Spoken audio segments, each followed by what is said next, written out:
If you saw the title of this video and wondered how user engagement correlates with accelerating revenue, then stay with me because you won't find this laid out for you in this way in very many places, if at all. I'm here to offer a completely new way to think about the experiences that you're cultivating for your customers and explain why brands who focus on experience over simply conversions create a path to loyalty, not just a path to purchase, and how that equates to accelerating revenue via user engagement. And then we'll talk about the data that you can use to track and measure just how engaged your users are.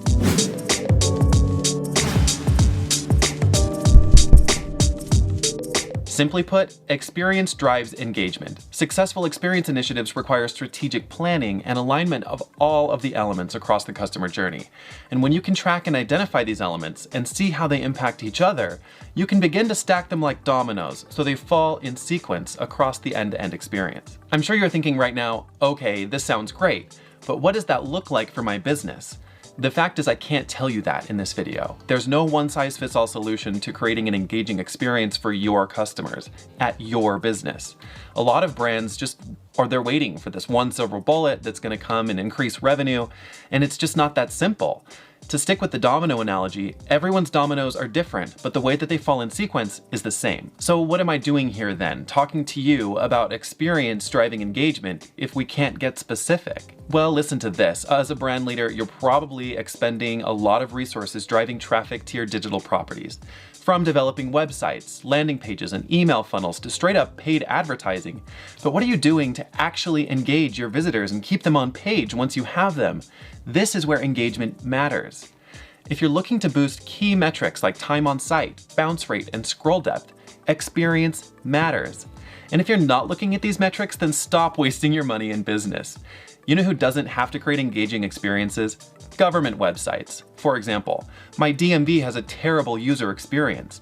But where else are you gonna go? Like the National Parks website, for another example. It is what it is. It's outdated. And to be honest, that's fine with me because we don't need any more traffic in our national parks as it is. But unlike national parks, the great thing about a digital experience is that it's so much easier to scale than anything that happens in person. And nobody should be saying that they're getting too much web traffic. But so many brands, they trip over this moment of capitalizing on whatever traffic they have. What are you doing to engage your visitors once they're on your site? When you go to a national park, there's this experience there to pull you in and engage you. Even if you didn't wake up that morning excited to start hiking, the experience becomes captivating. But most digital experiences, they're not like that. They're stale, they lack authenticity and connection, much like a national park's website counterpart. So brands are being forced now into this experience economy, but they're not so much focused on how they'll translate their authenticity digitally. They're writing code, or someone is, and this human connection is all getting lost in translation. Well, modern consumers, they're not having it anymore. 10 years ago, it might have been enough to just have a website. These were forward-thinking brands who saw the value of providing access to information to their customers who were on their iPad at midnight, researching brunch for the next morning. We already know that if you don't come up in search results, you're irrelevant. But now, for restaurants specifically, it's more like if you don't come up on DoorDash and Uber Eats, you're irrelevant, which is a whole other conversation about the centralized future of made-to-order food. But before I digress, let's bring it back to staying relevant today, tomorrow, via engaging experiences, digital experiences that can captivate users and translate this human authenticity of the people behind the brand. So to bring all this together so far, revenue acceleration is a way to think about the micro experiences you're offering your customers across the end-to-end experience with your brand to create a path to loyalty, increasing not only conversions, but creating retention and maximizing that lifetime value of each customer. So by looking at lifetime value holistically, meaning specifically post-purchase, we can gain the necessary insights to create engaging experiences across the entire journey. And if you haven't seen my video on revenue acceleration across every stage of the customer journey, it's all about this process of understanding where the customer is and how you can meet them there with the information that they need to stay engaged with your brand. And this can be done in so many different ways, but when you can know what information your customers need and when and where they need it, and the best way to deliver that to them at that moment, this is the perfect alignment of dominoes in sequence, each knocking down the next to push the customer forward down the funnel and deeper into your brand. Brands that do this successfully win. We feel connected to brands that are able to translate experience into their product or service, like we're buying into part of a larger whole. I think of brands like Apple, Toyota, and Amazon who have all kept a relentless focus on what it means to offer an experience to their customers, more than just a product. This experience layer that keeps them coming back and is the driver of that customer's loyalty. But okay, you don't have to be an Apple genius or a Toyota engineer to bring this level of thought and intention into your brand's experience. But moving from simple product and service delivery to experience cultivation will require a shift in the way that you think about the importance and value of what exactly it is you're offering your customers, whatever that may be. The future of brands lies in their ability to influence customer behavior via digital experiences. And as modern consumers, we expect more from brands today. We expect access to information 24/7 and in whatever format that's most convenient at the time. Spoiler alert, it's not always video.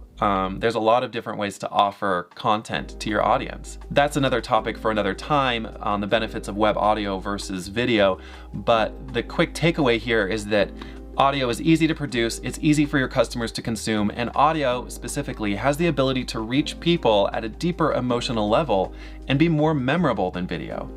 So we use web audio to deliver information to users that they're looking for, and we pair that with a visual slide out, which includes a call to action to help the user understand what steps they should take next.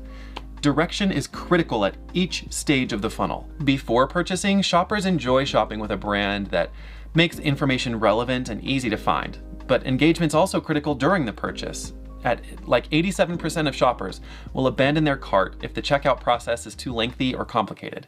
And placing a slide out with a coupon code right there on the checkout page might be that final trigger that pushes your user to purchase. And then even after purchasing, customers want a brand to continue to follow up and engage with them, ask how their experience was, and provide the support that they need to take full advantage of the product. Think of loyalty programs and how successful they are for both the customer and the business, providing a great way for businesses to ethically tap into data to improve their products and services. So now you get this idea, engagement matters. But how do you know if you're engaging your users? Well, if they're knocking down your door to buy your product or service, that's great. Whatever you're doing is working. But for most of us, or when that tide lets out, we'll want to be able to track exactly how engaged users are at specific stages across the funnel to be able to incrementally close experience gaps in our customer journey. And to do that, there's a few metrics that really matter. DAU, WAU, and MAU, so daily active users, weekly active users, or monthly active users, are some of the most common user engagement statistics. They're also some of the most basic. These metrics measure how many active users you have at any given time. So although these are important key performance indicators to keep in mind, it's not always enough to showcase the stickiness of your app. But the DAU-MAU ratio is the number of daily users compared to the number of monthly users. And then by analyzing how often your daily users are logging in on a monthly basis, you can gauge to what extent your buyers are developing a habit of engaging your app and your business.